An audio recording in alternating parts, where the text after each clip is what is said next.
AI అనేది ఇంతకుముందు మనం చెప్పుకున్నట్టుగా టెక్నాలజీ అనేది ఎంతవరకు సేఫ్ అంతవరకు డేంజర్ కూడా. హ్మ్. హ్మ్. ఫస్ట్ మనం ఆ 'రష్మిక' ఫోటో, అవును. వీడియో విషయంలో అవును. చాలా పెద్ద అది జరిగింది. అవును. ఆ తర్వాత వెంటనే పీఎం మోడీ విషయంలో కూడా అట్లాంటి జరిగింది. ఫేక్ వీడియోస్ వచ్చినాయి. హ్మ్.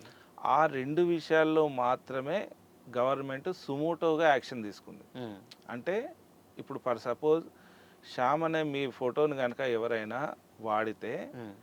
ఎన్ని వెబ్‌సైట్‌లలో వాడారు? ఫర్ హ్మ్. సపోజ్ ఒక ఎన్ని ఐడీస్ నుంచి వాడారు అనేది మీరే తెలుసుకొని, మీరే మన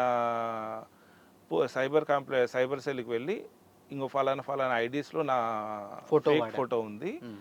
వీటిని రిమూవ్ చేయండి అని మీరు కంప్లెయింట్ చేయాల్సుంటుంది. ఓకే. లేదంటే అవి అట్లనే తిరుగుతా ఉంటాయి. తిరుగుతూనే ఉంటాయి. మొన్న నిర్మలా సీతారామన్ మీద ఇప్పుడు కొత్తగా 21,000 పెట్టండి. ఆ! దగ్గర దగ్గర 15,00,000 వరకు డబ్బులొచ్చేసాయి. చాలా సీక్రెట్‌గా గవర్నమెంట్ ఇది తీసుకొచ్చింది అని నిర్మలా సీతారామన్, సుందర్ పిచాయ్ లాంటి పెద్ద పెద్ద వాళ్ళ ఫోటోలు పెట్టి హ్మ్. సోషల్ మీడియాలో పోస్ట్‌లొచ్చినాయి. హ్మ్. ఆ పోస్ట్‌ల వెనుక ఉన్నది ఏంటిది అనంటే మళ్ళీ ఏదో ఫలానా ట్రేడింగ్‌లో దీనికి అవును. సంబంధించింది ఏదో ఉంటాయి. హ్మ్. కానీ మిస్‌ఇన్ఫర్మేషన్ ఇస్తున్నాం కాబట్టి మనం ఖచ్చితంగా దాన్ని చెప్పాల్సుంటుంది.